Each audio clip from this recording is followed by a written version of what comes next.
C'est vrai que c'est un nom un petit peu, barbare, spondylarthrite ankylosante. C'est une forme de polyarthrite qui peut causer la fusion de certains segments de la colonne vertébrale. On parle plutôt de maladies incurables.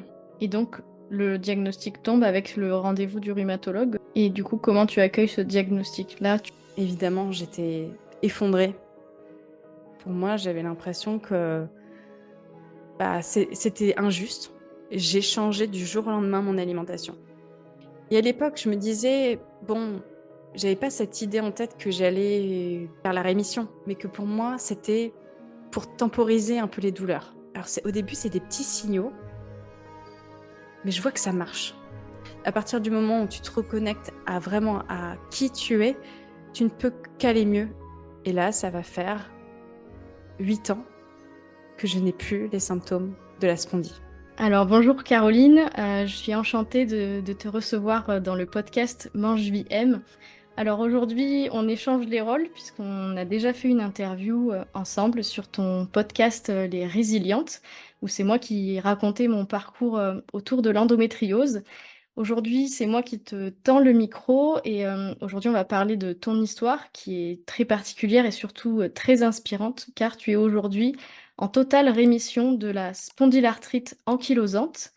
Et donc, on va explorer avec toi ton chemin, ton parcours et les solutions que tu as trouvées au fil de ton chemin de guérison pour le retour vers ta pleine santé. Ça me permet de commencer par une première question. Comment vas-tu aujourd'hui, Caroline? D'abord, merci beaucoup Laura de m'accueillir sur ton podcast. C'est un honneur. Je vais super bien, très en forme Ouais, et très heureuse, d'échanger avec toi sur, ouais. mon parcours. Bah, je suis très contente, également de te recevoir et je ne sais pas si tu connais, l'origine de la question, ça va? Mais, à l'origine, en fait, c'est une question sur la santé digestive et bon, chez madame Shiitake, je m'intéresse pas mal à la santé digestive et je sais qu'au cours de ton parcours, ça a pas été forcément, jojo, il y a eu des symptômes digestifs.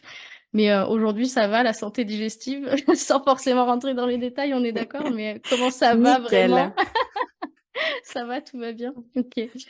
Alors, RAS. ouais, bah, ça, c'est une Mmh. bonne nouvelle et ça montre aussi la santé digestive vient nous donner un petit peu un indicateur de notre santé en général et donc un des premiers symptômes quand ça ne va pas passe aussi par la santé, digestive.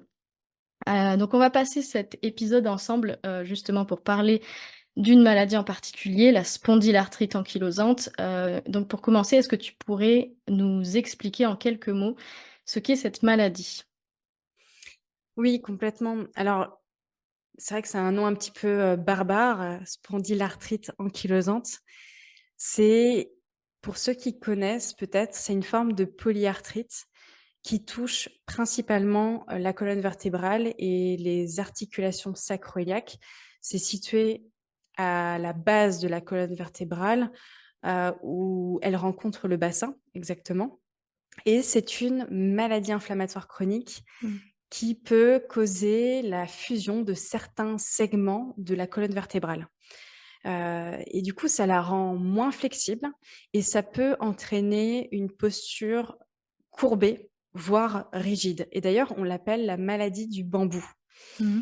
Et puis, tu as des symptômes, qui incluent généralement des douleurs, une raideur du dos et des hanches, surtout le matin et surtout aussi après des périodes d'inactivité.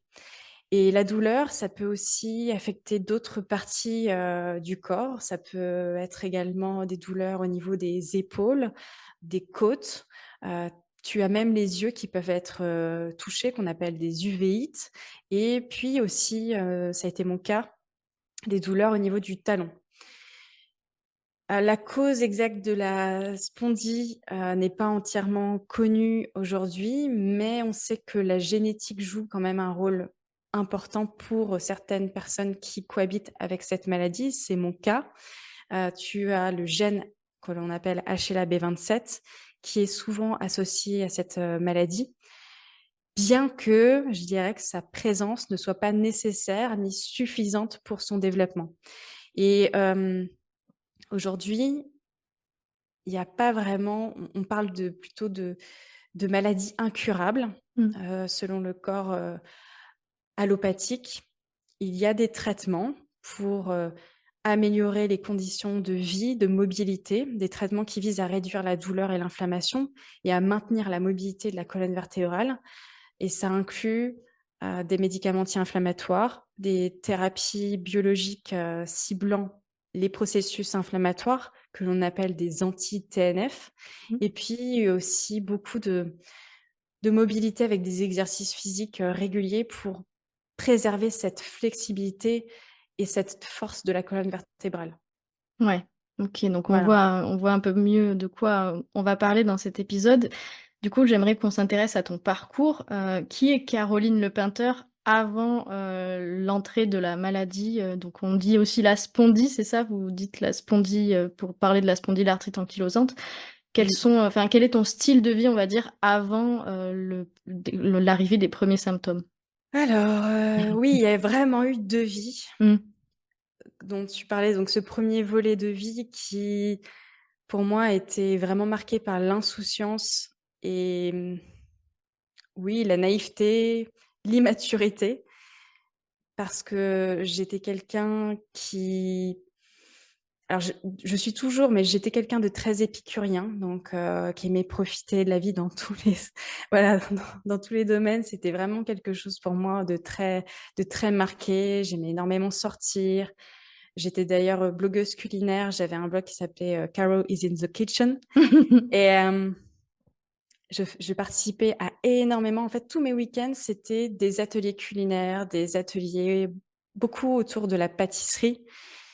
J'étais une mordue, voilà, des bonnes choses, mais aussi des choses, évidemment qui ne sont pas très, très bonnes, aujourd'hui, je sais, pour la santé. Voilà, j'étais quelqu'un dans voilà, dans l'insouciance, qui n'avait pas cette prise de conscience qu'il y avait un lien entre mon mode de vie et ma santé. Mmh. Je réalisais pas que mon mode alimentaire ou mon rythme de vie pouvait avoir une influence sur, on va dire mon terreau et sur mon futur. J'étais complètement déconnectée de ça.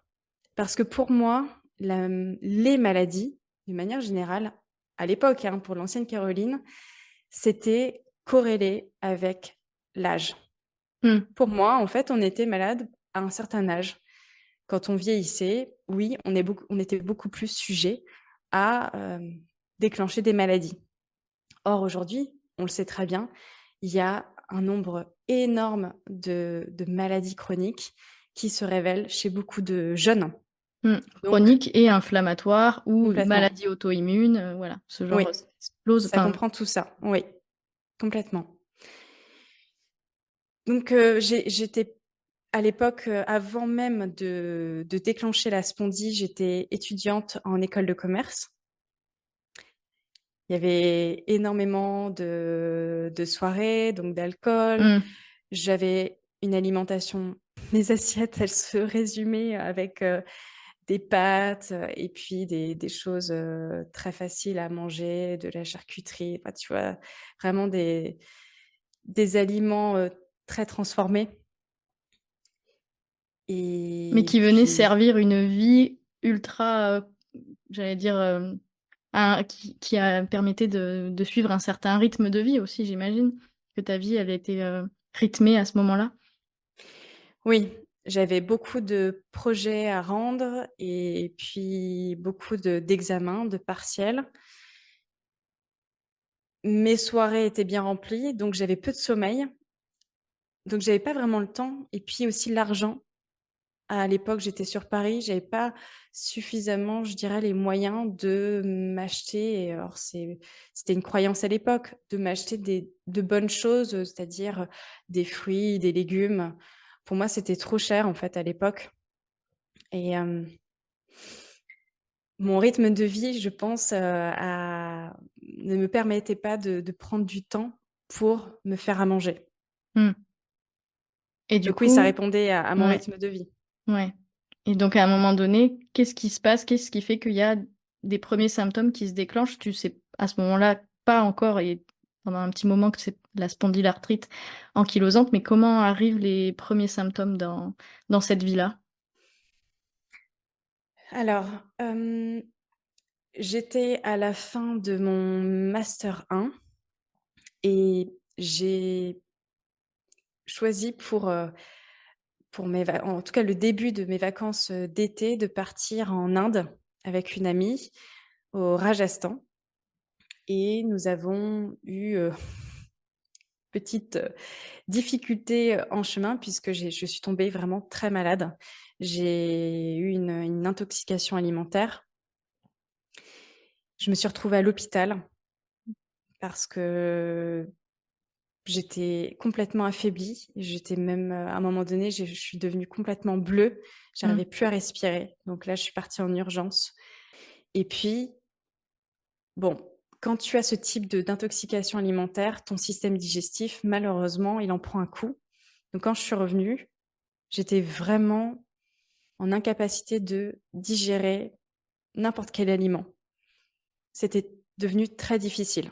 mmh. Donc je mangeais, voilà, en mode tapas tout au long de la journée, des toutes petites choses. Ouais, tu grignotes, pour vraiment t'alimenter un minimum, mais tu sais que s plus c'est des grandes quantités, moins ça sera facile à digérer. Complètement. C'était très, très difficile. Je comprenais pas, en fait, ce qui se passait. OK, j'avais été malade en Inde, mais bon, je m'en étais sortie et le fait que ça traîne, je je me disais que c'était quand même assez anormal parce que tout était déréglé. La digestion, le transit, tout Ouais, et c'est bien après, hein, que j'ai compris que le terreau, le la clé de voûte des maladies inflammatoires chroniques, c'est la perméabilité intestinale. C'est vraiment, au cœur, ce phénomène des maladies chroniques inflammatoires. ouais. Du coup, juste pour résumer, parce que, bah, nous, on en parle et on sait vraiment de quoi on parle, mais est-ce que tu peux nous résumer, c'est quoi la perméabilité intestinale? Le fait que, voilà, les jonctions, serrées ne fonctionnent plus et donc déclenchent, enchaînent cette réaction inflammatoire générale? En gros, on a, notre, intestin qui il est pas q à 100 imperméable, mais il, a cette, imperméabilité quand même et quand il se fait agresser, quand la muqueuse intestinale se fait agresser petit à petit, que ce soit par des stress externes ou internes, eh bien, il se passe que les jonctions serrées que forme la muqueuse intestinale s'écartent, au fur et à mesure et laissent passer des molécules complexes, voire des virus, des bactéries plus facilement dans le sang et se déclenche alors tout un, toute une cacophonie au niveau du système immunitaire. Le système immunitaire va se mettre en branle et ça va créer une grosse alerte et il va y avoir et voilà, le système immunitaire va, se mettre en action pour éliminer les intrus. Mais ça peut du coup provoquer des poussées inflammatoires, des crises et cetera. C'est pour ça que ça a un impact, cette perméabilité intestinale, sur toutes les maladies inflammatoires, que ce soit l'endométriose, dans ton cas la spondylarthrite ankylosante, c'est que ça vient alimenter l'inflammation et donc alimenter la maladie elle-même. Complètement. C'est vraiment, important de comprendre que ça a un impact parce que c'est au cœur. Si tu peux prendre n'importe quelle maladie inflammatoire chronique, il y a malheureusement chez toutes les personnes, en tout cas ce type, de perméabilité intestinale. Il y a à la fois une inflammation chronique, qui endommage la barrière intestinale, parce qu'on est dans des conditions inflammatoires avec certaines maladies, notamment auto-immunes, qui endommagent du fait que c'est des conditions inflammatoires, ils endommagent la barrière intestinale. Et puis, ce qui se passe aussi, c'est qu'il y a un déséquilibre du microbiome. Tu as une altération de ce fait de la composition, des bactéries intestinales qui également impactent la santé de la barrière intestinale. Comme je te disais, tu as aussi tout ce qui est stress physique, psychologiques qui peuvent aussi influencer sur, la fonction de la barrière intestinale. Mmh. Les aliments, On le sait, hein, les molécules complexes comme le gluten, les grandes quantités de sucre, ça a une un impact et puis tout ce qui est médicaments. Ça, et comme dans les pathologies aussi auto-immunes, on prend beaucoup d'anti-inflammatoires non stéroïdiens, ça peut affecter aussi la santé de la barrière intestinale. Mmh. Et donc dans ton cas, toi, ça on va dire que ça commence par, cet effondrement, du système digestif et ensuite, qu'est-ce qui t'inquiète en termes de symptômes qui vont ensuite te mener jusqu'au diagnostic de la spondylarthrite ankylosante?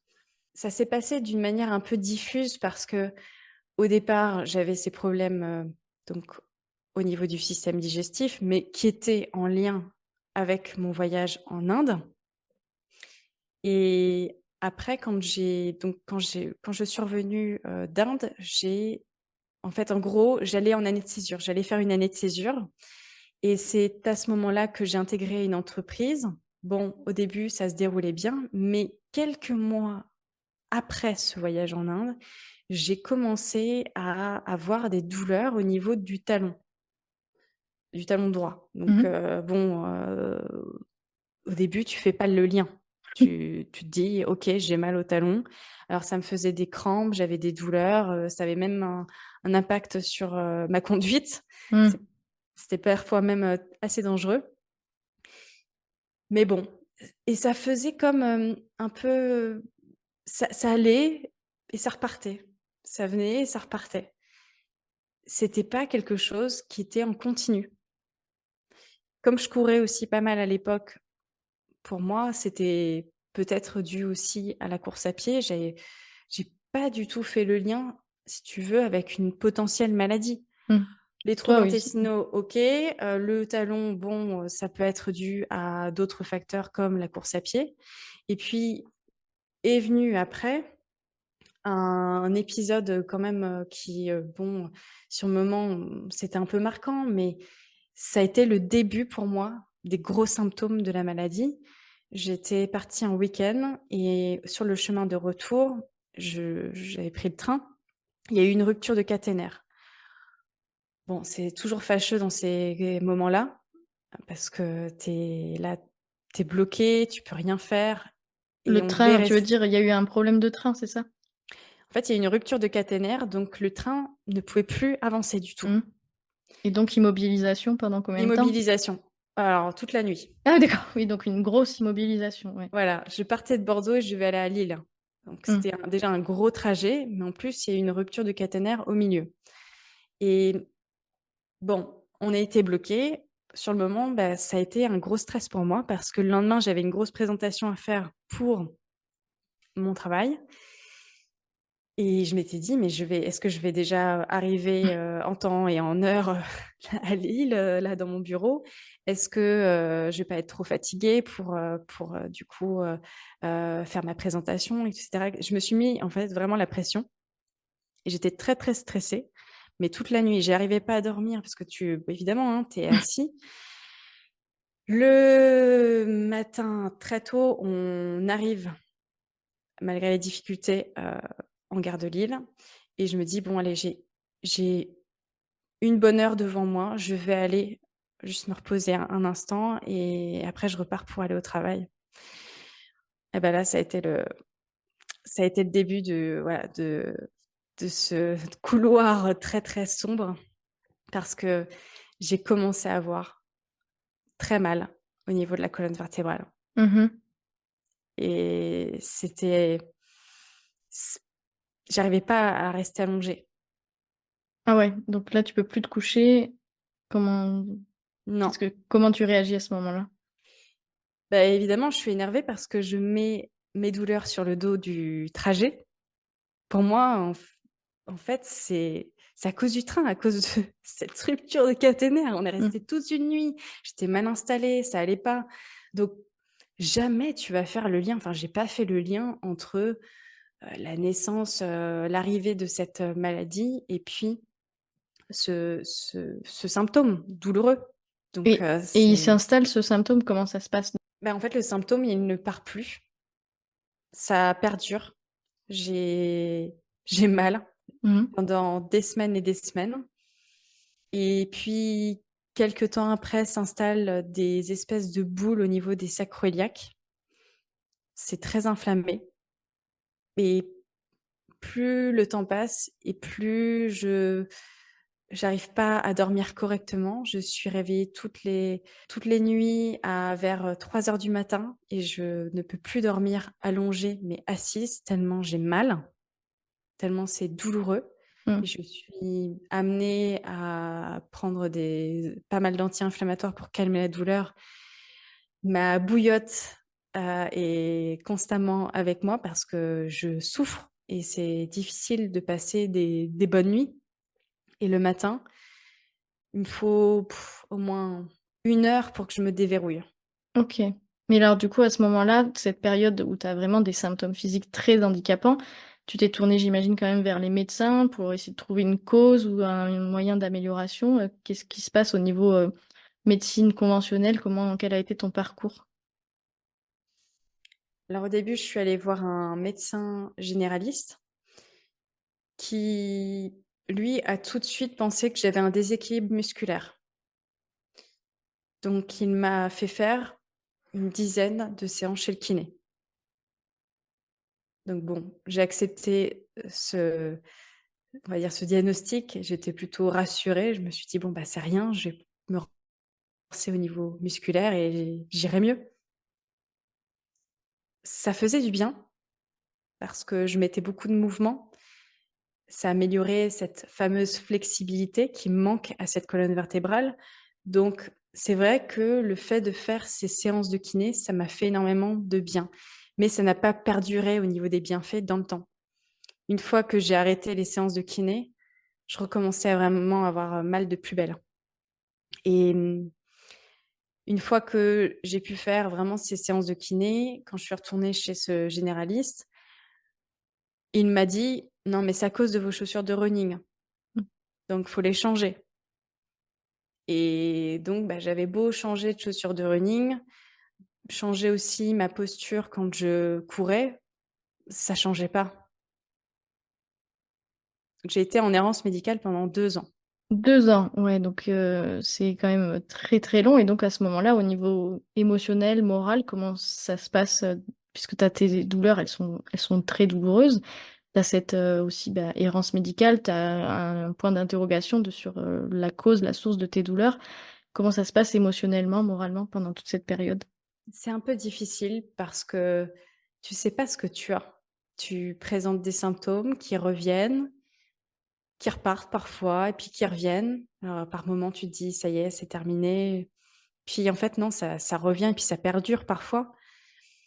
Parfois c'est plus intense, parfois ça l'est moins. Mais tu te dis pas: «Tiens, ce sont des poussées», parce que Mmh. tu connais pas et et puis les médecins, enfin en tout cas le médecin que j'avais vu n'avait pas fait le lien et j'étais pro, allopathie à l'époque. Pour moi, si le médecin disait qu'il y avait rien, que c'était dû à, certaines choses, bon, bah, c'était ça, le discours était vrai donc pour moi, je me posais pas, la question d'une potentielle maladie. Quand ça dure dans le temps, disons que c'est très perturbant parce qu'à l'époque, j'avais quand même 23 ans. J'étais assez jeune et bah, tu te dis quand même quand tu vois les autres autour de toi qui sont en pleine santé, qui n'ont pas ce type de symptômes, tu dis qu'il y a quand même un problème. Mmh. C'est pas normal de présenter des symptômes, chroniques Ouais, à donc 23 ans. forcément ça t'alerte et qu'est-ce qui fait qu'à un moment donné, le diagnostic tombe? Comment tu arrives à faire en sorte que tu aies, bah, ce diagnostic-là? Alors il aura fallu, donc 2 ans, je te disais, pour que j'ai vraiment un diagnostic de posé. Entre nous, je pense que je faisais l'autruche. Je savais qu'il y avait quelque chose qui n'allait pas, quelque chose qui était en moi et qui prenait de la place, mais j'avais pas envie de savoir vraiment ce que c'était. C'est en déménageant sur Bordeaux que, bon, ça s'est un peu aggravé et là, pour le coup, je boitais tout le temps. Mmh. Donc tous mes trajets étaient réfléchis. Je pouvais pas faire, voilà, je pouvais pas me déplacer beaucoup, il fallait vraiment que je sois réfléchi dans mes déplacements et et puis c'était très difficile parce que dans mon nouveau travail à Bordeaux, mes collègues voyaient bien qu'il y avait quelque chose qui clochait. Alors à chaque fois, je leur disais: «Bah non, mais je me suis blessée Mmh. en faisant du running». Enfin bref, tu vois, tu caches un petit peu ta condition physique parce que c'est pas normal quand même quand tu as la vingtaine d'être, diminuée. J'avais l'impression d'être dans le corps d'une vieille femme, Mmh. mais tu as pas envie de montrer ça aux autres et c'est ça qui est difficile et puis les autres ne comprennent pas parce que c'est une maladie invisible. Enfin, là, ça se voyait peut-être un peu parce que je boitais, mais bon, hormis ça, ils comprenaient pas vraiment, mes douleurs, mes raideurs, ce que je pouvais vivre, lors de mes nuits.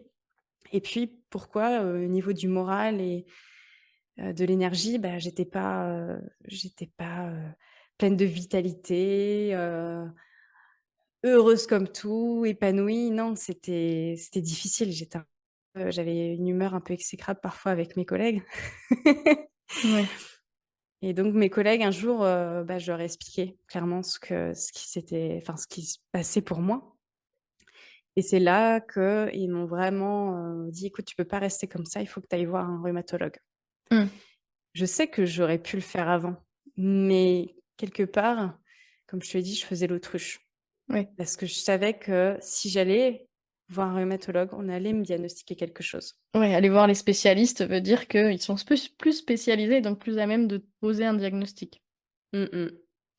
Sachant qu'il faut savoir que quand j'habitais à Lille, 2 ans auparavant, donc vraiment au début quand je présentais les premiers symptômes, la première personne qui a fait le lien avec la maladie que qui est apparue, c'était mon mari actuel, heu, qui m'a dit: «Écoute, c'est franchement bizarre parce que tu présentes les mêmes symptômes que 2 grands sportifs qui ont dû arrêter leur carrière». Notamment, il y avait, Tatiana Golovin, donc une grande joueuse de tennis et puis Alejandro Alonso, qui est donc un joueur de football et c'est vraiment le premier qui a fait le lien avec mes symptômes et j'avais déjà entendu parler de cette maladie. Mais je m'étais dit à l'époque, quand il m'avait parlé de ça: «C'est pas possible, Pas pour moi. c'est pas pour moi». Mais non, j'ai dans ma famille, personne n'a eu ça, il y a pas d'antécédents familiaux et puis en plus je suis jeune, pourquoi j'aurais cette maladie? Et donc le diagnostic tombe avec le rendez-vous du rhumatologue, tout de suite ou? Non, il y a un premier rendez-vous où il te fait faire une batterie d'examens, donc IRM, des analyses sanguines, test du gène, HLA-B27, puis aussi beaucoup de d'autres tests un peu, heu on va dire, qui sont complémentaires, notamment au niveau du système cardiovasculaire. Quand tu développes ce type de maladie, il peut y avoir aussi des impacts sur les autres systèmes et c'est vraiment au deuxième rendez-vous qu'avec, l'ensemble des éléments, Mmh. il a pu dresser le tableau et a posé le diagnostic de la spondylarthrite ankylosante. Et du coup, comment tu accueilles ce diagnostic? Là, tu as un mot sur, bah, tes maux, justement, tes maux physiques. Comment tu accueilles, ce diagnostic qui tombe? J'étais pas surprise sur le moment parce que je m'y attendais, Au très fond, tu devais le franchement. savoir, ouais. Mmh. Je savais. J'étais aussi soulagée parce que quand tu traînes pendant 2 ans sans avoir vraiment d'étiquette sur ce que tu as, c'est très dur. Mais c'est quand même une épée Damoclès voilà, qui s'abat sur toi parce que quand tu entends des mots donc moi, mon rhumatologue, il a été quand même assez, hem, bon, c'est la réalité quelque part, la maladie, selon le corps allopathique, c'est quelque chose en tout cas, elle est incurable. Mmh.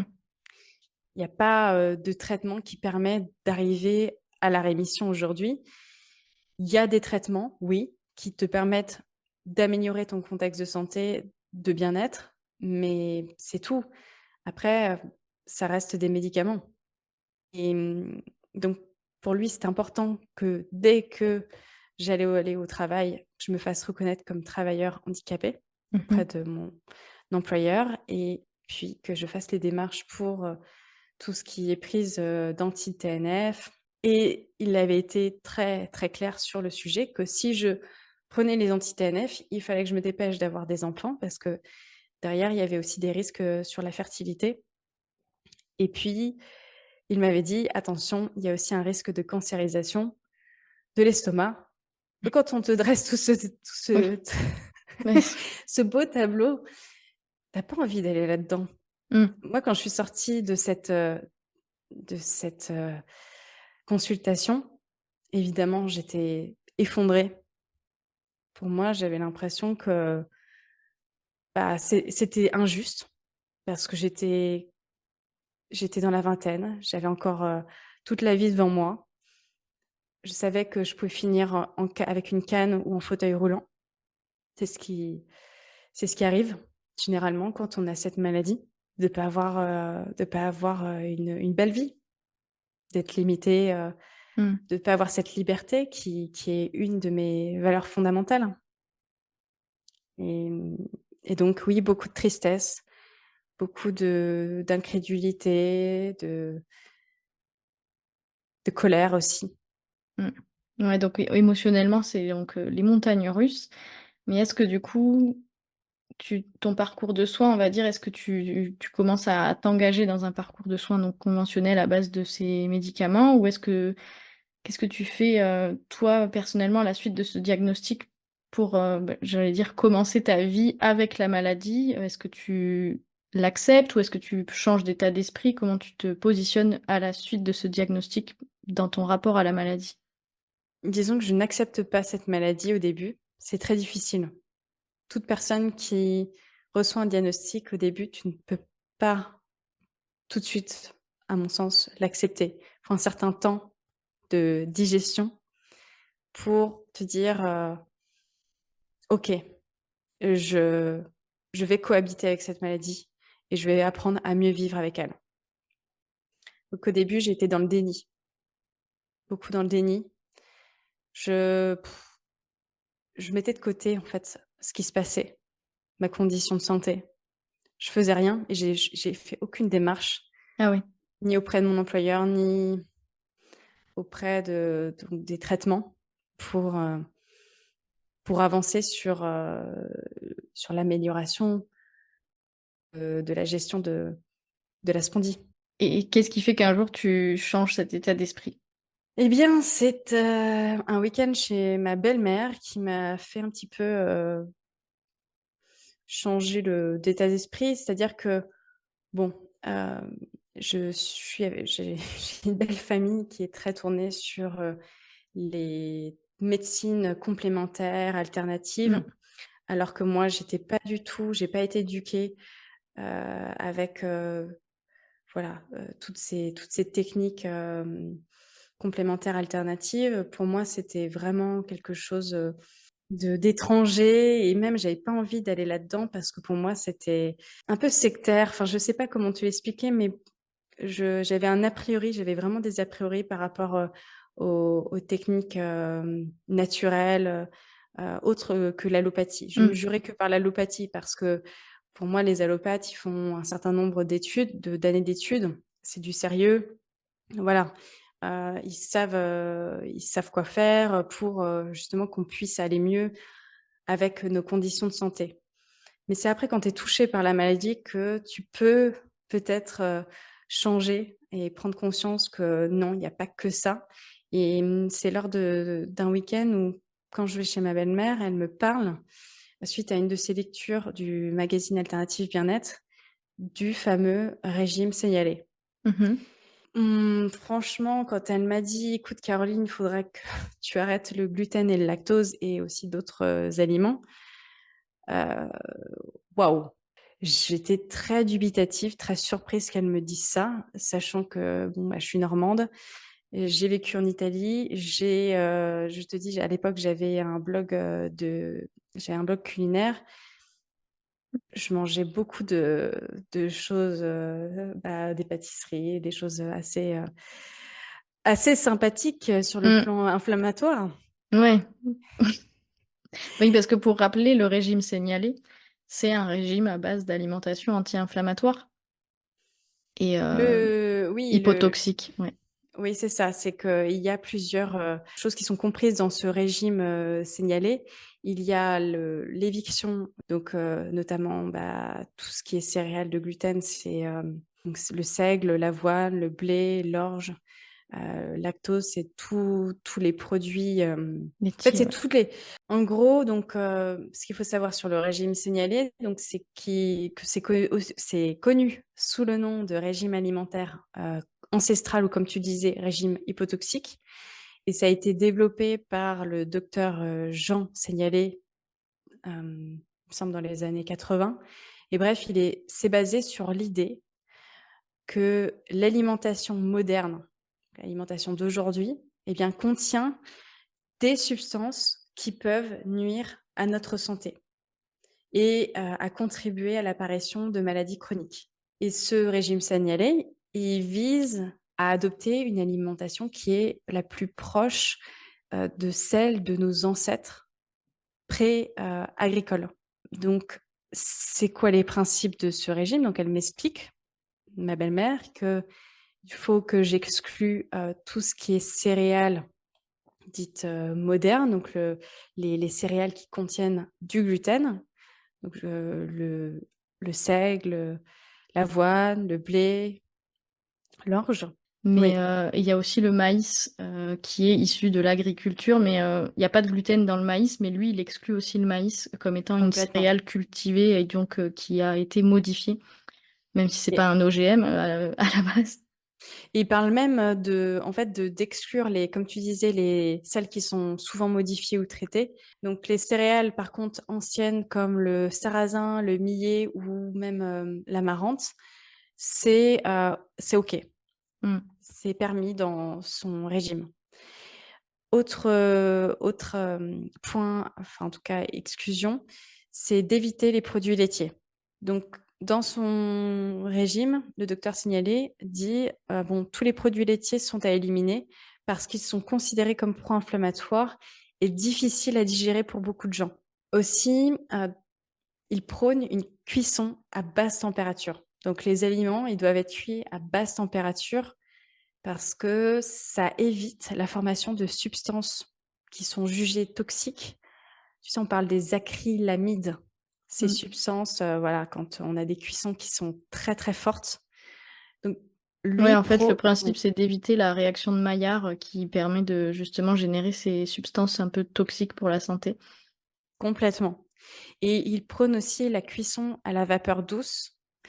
Donc ça, c'est vraiment des éléments, qui qui qui sont importants dans son régime.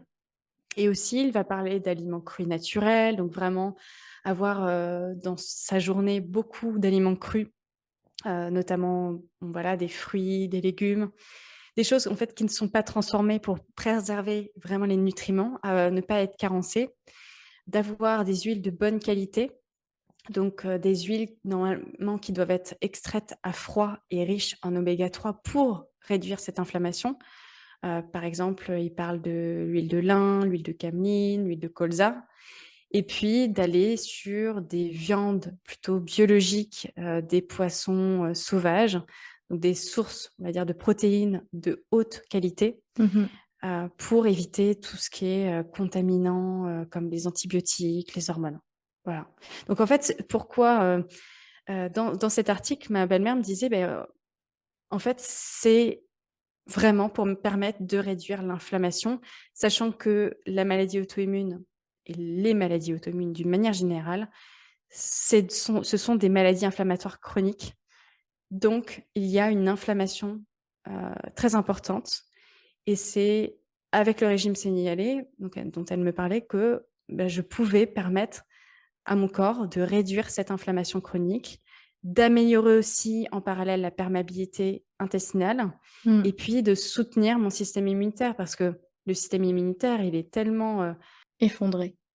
oui, il y a un effondrement des défenses immunitaires, donc c'est hyper important de le soutenir Mmh. dans ces moments-là. Donc voilà, c'est selon, le docteur Jean Signalé, eh bien, il affirme que ça peut être vraiment bénéfique pour des personnes qui souffrent de maladies auto-immunes, de troubles digestifs et puis voilà, d'autres problèmes de santé chronique.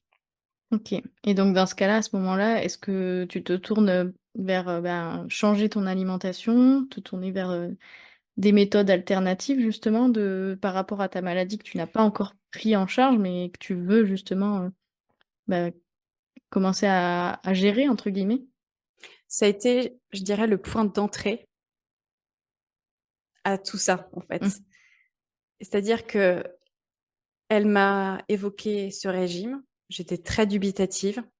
Bon, OK, et j'ai lu, comme je suis curieuse, je me suis dit: «Allez, on va tenter, on va essayer». C'est quoi? C'est, voilà, sur quelques semaines, on va voir ce que ça donne, et j'ai lu aussi en parallèle un livre qui m'a vraiment marquée suite à cette discussion que j'ai eue avec ma belle-mère, de Jean-Marie Magnin, «Réduire au silence sans maladie avec le régime signalé», et là, ça a été un réel déclic parce que j'ai vu, comme j'étais assez cartésienne, j'avais besoin quand même de données et de voir que ça marchait, et dans ce livre, il y a énormément de témoignages, il y a des chiffres. J'ai vu que quand même il y avait que c'était assez, assez positif en fait l'application de ce régime, et mais après cette lecture, il y a eu un switch. J'ai changé du jour au lendemain mon alimentation, vraiment. Mmh. Là, je suis allée à 100 dans le régime signalé. J'ai j'ai franchi pour la première fois un magasin bio. Je me suis équipée, j'ai acheté, à l'époque, j'avais acheté mon vitaliseur, de chez Marion. Voilà, j'ai changé beaucoup de choses, et pour moi, c'était tellement important parce que je souffrais Mmh. tellement, et à l'époque, je me disais: «Bon», j'avais pas cette idée en tête que j'allais pour aller vers la rémission, mais que pour moi, c'était pour temporiser un peu les douleurs. Éviter de prendre les anti-TNF et bon, vivre avec un fond de douleur, mais les gérer quand même. Pour moi, c'était ça, en fait, et j'étais hyper motivée. OK, donc tu manges sans gluten, tu manges plus de produits laitiers. Tu as le Vitaliseur de Marion, donc qui est un cuiseur vapeur à la vapeur douce qui dépasse pas 95°, donc les vitamines, les nutriments sont préservés. Tu manges Mmh. des fruits, des légumes bio de saison, donc plus on mange de saison, plus, les fruits et les légumes sont riches en nutriments et en vitamines, et donc au bout de combien de temps tu commences à ressentir des effets? Je dirais que déjà, au bout d'un mois, je ressens un regain d'énergie. Ça faisait très longtemps que j'étais dans un épuisement chronique.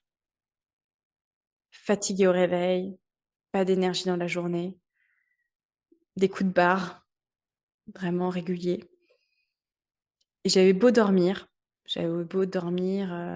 par exemple 9 heures par, nuit, bah, j'étais toujours aussi fatiguée, Mmh, et là, au bout d'un mois, je me sens bien. Ça mmh, fait tellement longtemps, et donc j'ai vraiment vu, alors c'est au début, c'est des petits signaux, mais je vois que ça marche. Je digère mieux, meilleure énergie, je perds du poids. Voilà, il y a plein de, voilà, mmh, de petits signaux qui me disent: «Continue», et donc je continue, et j'ai été aussi en parallèle, accompagnée par, une naturopathe, et là, j'ai vraiment une vision holistique parce que, bon, l'alimentation, c'est bien, mais c'est qu'une pièce du puzzle. mmh, On n'est pas, voilà, on est un être, nous sommes tous des êtres multidimensionnels, et c'est important de prendre vraiment, le prisme, physique, émotionnel, mental, énergétique et même, spirituel. Donc si on omet en fait une de ces facettes, une de ces pièces du puzzle, beh, c'est pas possible en fait d'aller vers une amélioration optimale de son contexte de santé et mmh. d'aller vers un un bien-être, optimal. Ouais, donc là, tu as pris en compte, on va dire, d'aller prendre soin de ton corps et donc l'alimentation vient donner ce carburant, cette nourriture pour que tu, déjà, apaises intérieurement, l'inflammation au niveau de ton corps. Quelles sont ensuite la boîte à outils que tu te constitues pour prendre soin de «tous tes autres corps» entre guillemets, de ton corps émotionnel, de ton mental, de ton voilà, de ton énergie, d'un point de vue énergétique? Est-ce que tu arrives à grâce à cette naturopathe, est-ce que ça suffit ou est-ce que tu ensuite, élargis un petit peu, les solutions? Comment ça se passe ton parcours de soins via, les médecines alternatives? Le fait d'être accompagnée en naturopathie, ça m'a permis de voir qu'on n'est pas qu'un être physique et que oui, c'est bien de prendre des compléments alimentaires, d'avoir une alimentation, anti-inflammatoire. Ça fait déjà beaucoup de choses, ça permet de changer des choses en soi, mais c'est ça ne s'arrête pas là, en fait. C'est le début pour Si moi, c'est la voilà. porte d'entrée. Mmh. Mmh, mmh mh. C'est des fondations qui sont très solides. Si tu as une alimentation qui est vraiment, je dirais, qui est en adéquation avec tes besoins profonds parce qu'on a un métabolisme tous, différent, donc c'est aussi important que ce soit cohérent par rapport à tes besoins, par rapport à qui tu es. Mais si déjà ton alimentation, elle est OK, déjà c'est un énorme 1er pas.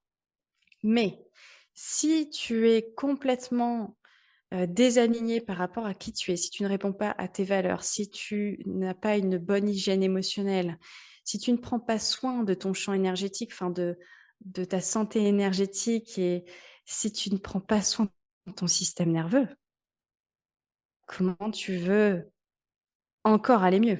Oui, parce que Parce que tu auras pu mmh, le stress est un des facteurs les plus inflammatoires aussi. On a l'alimentation inflammatoire, notre alimentation moderne occidentale est très pro-inflammatoire, mais notre mode de vie aussi, est très inflammatoire via le stress qu'on s'impose et qu'on se fait vivre. oui, complètement. Le stress est beaucoup, beaucoup plus pro-inflammatoire que l'alimentation. Tu peux avoir une alimentation hyper clean, mais si à côté de ça, tu es tout le temps stressé, que tu ne prends pas soin de ton système nerveux, eh bien, tu pourras toujours avoir un terreau inflammatoire Mmh. de manière chronique et ça pèse beaucoup plus dans la balance, le stress, que l'alimentation. C'est pour ça qu'il faut agir à la fois et sur le corps et sur l'esprit. Totalement. Et voilà, et comme je te disais, vraiment, tous les plans, donc, le mental, l'émotionnel, l'énergétique, le spirituel, enfin tout ça, ça rentre en compte si tu veux prendre soin de toi et être complètement aligné à qui tu es. Te reconnecter à ta nature profonde parce que à partir du moment où tu te reconnectes à vraiment à qui tu es, tu ne peux qu'aller mieux et être bien avec toi-même. Mmh. Évidemment, hein, c'est un puissant fond. On peut toujours améliorer son contexte de santé, son contexte de bien-être. Mais déjà, si on répond plus à ses besoins, c'est énorme et c'est ce que j'ai fait. Mmh. Donc oui, la naturopathie m'a ouvert vraiment ce champ des possibles et m'a fait réaliser que on pouvait aller mieux en prenant soin de tous ces plans. Donc comme je ne pouvais plus pratiquer le running, j'ai commencé le yoga. Donc je faisais plusieurs types de yoga, du yoga plus énergétique comme le yoga Kundalini, le Hatha yoga, le yoga Ashtanga, un peu plus cardio. J'étais une mordue, j'ai découvert ça et j'étais vraiment une mordue. J'en faisais plusieurs fois par semaine et ça me faisait vraiment beaucoup, beaucoup de bien parce que ça avait une action à la fois sur, mon système nerveux, mais aussi sur mon corps et sur, ma mobilité. J'étais beaucoup plus, flexible. Même si j'avais quand même toujours un peu de raideur, ça m'aidait énormément. Donc ça, c'était mettre en place vraiment beaucoup plus, de mouvements Mmh. et et puis après, c'était d'intégrer, des techniques, voilà, un petit peu plus énergétiques. Alors, moi, ce qui m'a fait beaucoup de bien, c'était aussi le shiatsu. Le shiatsu, il y avait un avant et un après quand j'ai toutes les semaines, j'avais une séance de shiatsu. j'avais plus de j'avais plus de douleurs inflammatoires. Alors, tu peux nous Et expliquer ce qu'est le shiatsu? alors le shiatsu, c'est une forme de thérapie manuelle qui est originaire du Japon. C'est une technique de massage et qui aussi combine des éléments de la médecine, traditionnelle japonaise. Et en fait, shiatsu, c'est, la pression des doigts en japonais. Donc, quand on se fait masser, il y a une pression qui est appliquée avec les doigts et notamment tu as les pouces, les paumes, tu as même les coudes, les genoux et même parfois ils utilisent leurs pieds. Donc c'est basé en fait sur les mêmes principes que l'acupuncture. Donc ça se focalise sur, le flux d'énergie, vitale. Donc on a des canaux, spécifiques, dans le corps qui sont appelés méridiens et lorsque tu te fais masser, eh bien, le masseur se focalise sur, ces flux, d'énergie, ces canaux pour réguler, la circulation énergétique. Donc il utilise, des pressions sur ces méridiens. On parle de rétablir l'équilibre, du qi Mmh. pour promouvoir la pleine santé et le bien-être et moi, franchement, ça me faisait énormément de bien parce que déjà, ça a le bienfait de réduire le stress et la tension. Ça apaise, l'esprit, le corps, ça améliore, la circulation sanguine et lymphatique aussi. Ça améliore le sommeil. Donc même si j'étais parfois encore réveillée la nuit, je m'endormais beaucoup plus vite et j'avais Mmh. une meilleure qualité de sommeil. Ça avait, aussi un impact sur mon équilibre émotionnel.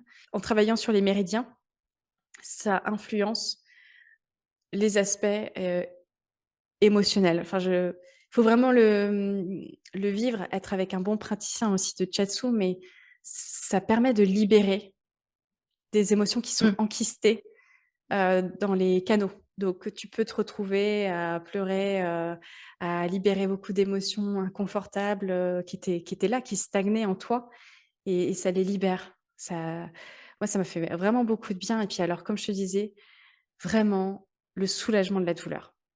Heu, Soulagement de la douleur articulaire Mmh. et ça a amélioré ma mobilité. Donc ça, c'était vraiment le shiatsu. Après voilà, c'est pour moi, cette technique me faisait du bien. Après pour une autre personne, ça peut Ouais. être différent. C'est toujours important d'aller sur des techniques qui nous parlent. Mais ça déjà, ça m'a fait, vraiment, un bien fou. Et puis après, ça a été aussi de détoxifier, oui, en douceur, un peu au quotidien ou de manière hebdomadaire. Donc, intégrer des cures, aller faire du sauna tous les mois. Parce que le fait aussi d'aller au sauna, ça me permettait de libérer, oui, des toxines, mais aussi ça avait des bienfaits sur ma mobilité, sur mes douleurs. Donc le sauna thérapeutique, alors c'est vraiment le protocole, thérapeutique où on reste pendant un certain temps dans le sauna. Ensuite, on va se doucher à l'eau froide, on se fait une sieste pendant 10-15 minutes et on recommence. Voilà et on fait ça sur trois cycles. Donc voilà et puis plein d'autres choses et quand tu vois au fur et à mesure voilà, en testant ces différentes pratiques que tu vois une amélioration notable sur ton énergie, sur ton moral, sur ton état physique, c'est un peu comme the rabbit hole. Tu as envie de vraiment, continuer Mmh. et ça s'arrête jamais, en fait. Parce que tu as envie de tester et tester et tester et moi, j'ai eu un amour pour la naturopathie et c'est alors que, je me suis dit: «Mais comme je sens que ça s'améliore nettement, mes conditions de santé, j'ai encore envie d'apprendre. J'ai soif d'apprendre et pourquoi pas en faire mon métier?» parce que le métier que je faisais à l'époque, ça me plaisait qu'à moitié. J'étais pas épanouie à 100 dans ce que je faisais et et comme je voyais que ça prenait tellement de place, Mmh. le bien-être naturel dans ma vie, au moment où j'ai cette prise de conscience que je me suis dit: «Mais en fait, j'ai vraiment envie que ça prenne beaucoup plus de place à l'avenir» et donc je me suis formée pendant 3 ans, au Sénato, donc une école de naturopathie qui était uniquement à l'époque basée, à Paris, avec, comme directeur Daniel Kieffer et c'est là que, bah, j'ai continué et continué et continué à expérimenter, mais des techniques et des techniques et des pratiques, énormément de choses Mmh. sur moi et au fur et à mesure, mes poussées, mes crises, bah, s'espacer et jusqu'au jour où plus rien et là, ça va faire 8 ans que je n'ai plus les symptômes de la spondie. Ouais. Bah, du coup, ouais, c'est une très grande victoire et surtout un témoignage très inspirant. On sait que, bah, ton podcast, c'est Les Résilientes. J'y ai participé, moi, via, aussi, ben, le parcours lié à l'endométriose, qui est aussi une maladie inflammatoire chronique. Et c'est vrai que, bah, de savoir que des personnes n'ont plus ou en tout cas ne sont plus étiquetées parce que c'est vrai que c'est un soulagement de se faire étiqueter dans le sens, bah: «Ah mes mots, ça vient de ça». Mais après c'est important je pense de ne pas se résumer à cette étiquette et trouver un moyen d'enlever cette étiquette pour se retrouver soi. Et donc aujourd'hui tu te retrouves avec, un tu es sur un nouveau chemin professionnel. Hem Comment tu pourrais, avec le recul, du coup, cette rémission de la spondylarthrite ankylosante, dire que ça impacte aujourd'hui ton quotidien en tant que professionnel de santé via la médecine alternative? Quelle est ta vision dans ton métier de ce parcours lié à la maladie, également? J'ai une immense gratitude aujourd'hui pour cette maladie Mmh. parce qu'elle m'a fait changer, sur un plan, plutôt personnel, mais aussi, professionnel et aujourd'hui, mais je suis tellement épanouie, en en pleine santé. Oui, bon, je pense qu'on ne peut jamais atteindre, une santé optimale, mais j'ai plus les symptômes de cette, maladie, auto-immune, ce qui est quand même, assez incroyable et même aujourd'hui, bah, je le dis, je m'estime guérie, même si ça plaît pas trop au corps, médical que je dise ça, mais ça va faire quand même 8 ans à un moment donné. Oui. Bon, Tu plus de symptômes donc voilà, après c'est la définition de la guérison, comment est-ce qu'on peut définir la guérison? Mais la spondylarthrite, peut-être, elle est dans tes gènes, en tout cas, elle est là, mais en tout cas, tu n'en es plus handicapé, aujourd'hui par les symptômes. voilà, complètement.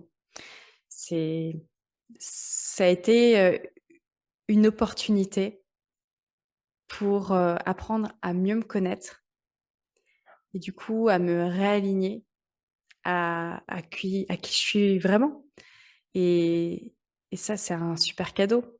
Même si au début, pour moi, c'était un cadeau empoisonné. Mmh. Ça a été très dur. J'ai vécu des choses, enfin, en tout cas, ça a été très difficile. Mais avec, du recul, aujourd'hui, je suis tellement reconnaissante. Ouais, aujourd'hui, tu réponds finalement à tes besoins, à tous les niveaux.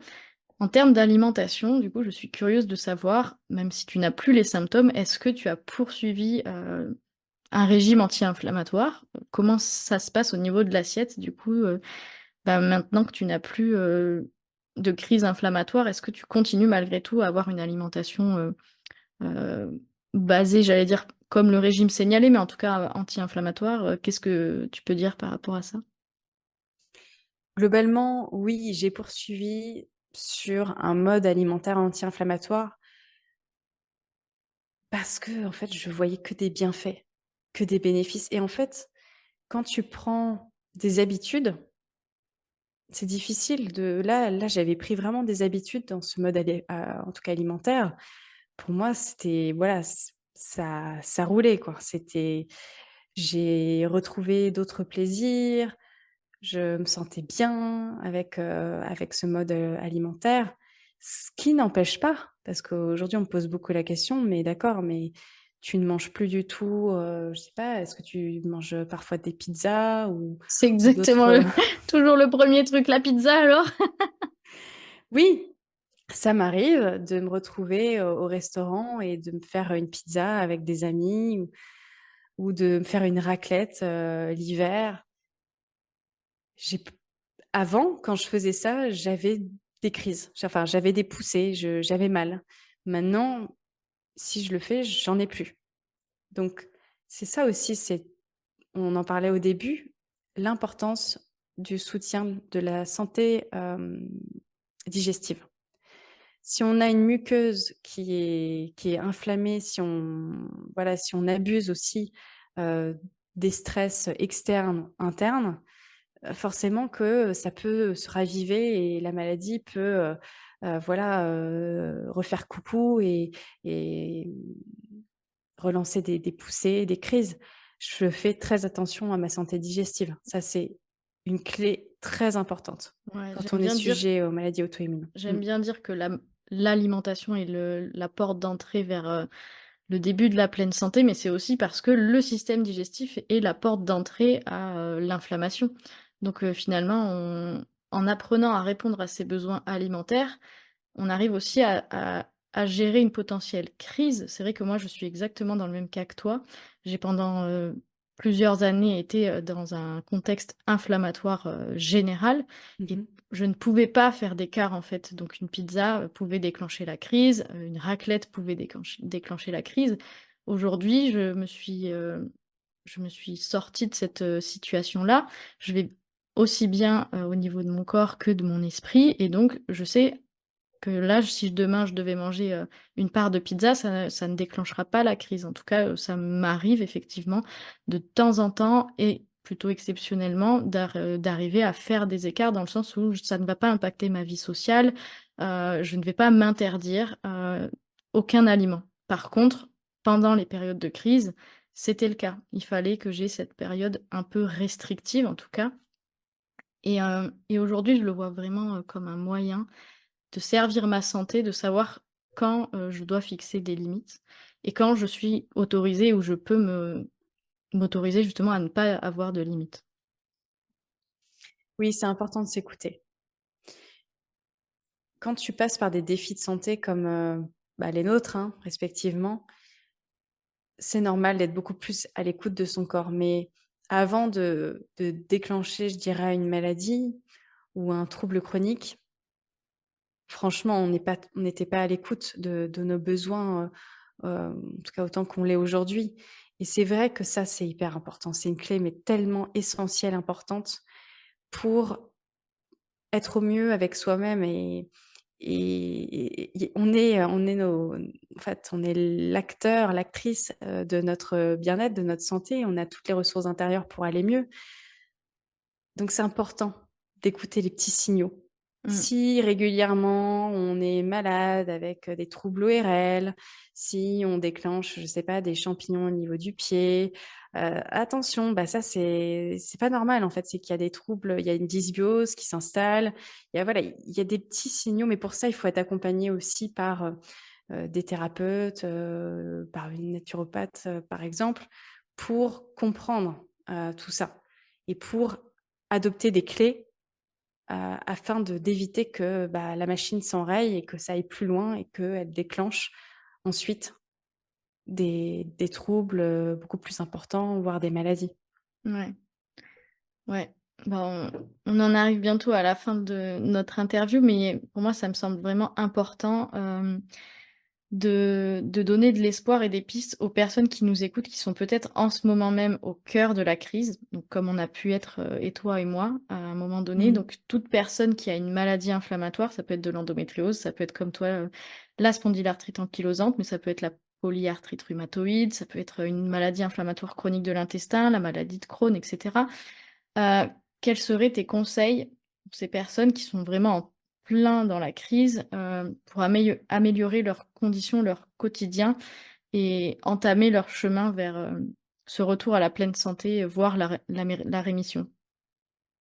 Je dirais en conseil numéro un, ne pas rester seul face à soi-même, se faire accompagner. Parce que c'est difficile de prendre du recul. Il y a une masse d'informations, on s'y perd et on ne sait pas par où commencer, ou on entame plein de choses, mais on va pas jusqu'au bout, ou on va pas vers des choses qui nous feraient vraiment du bien. parce qu'on est voilà, hein, des individus, il y a une unicité en chacun de nous, donc c'est important, à mon sens, de se faire accompagner pour, aller plus vite et plus loin dans, l'amélioration de son contexte de santé. Donc ça, c'est vraiment pour moi hyper important. On peut pas y arriver tout seul, c'est pas possible. Aussi, je dirais que c'est important d'être bien entouré, de vraiment se créer un réseau de personnes qui peuvent vivre, ce type, de maladie, mais de pas aller dans le Calimero-land, de pas, fréquenter des forums ou des sites où ça pullule voilà, de choses assez, pessimistes, négatives, sombres. On n'a pas besoin de ça. Déjà qu'on c'est difficile de vivre avec un défi de santé si on fréquente ce type de discours où, c'est incurable, où on va jamais s'en sortir, les médicaments, voilà, font tel ou tel effet, ça empire et cetera. On peut pas avoir cette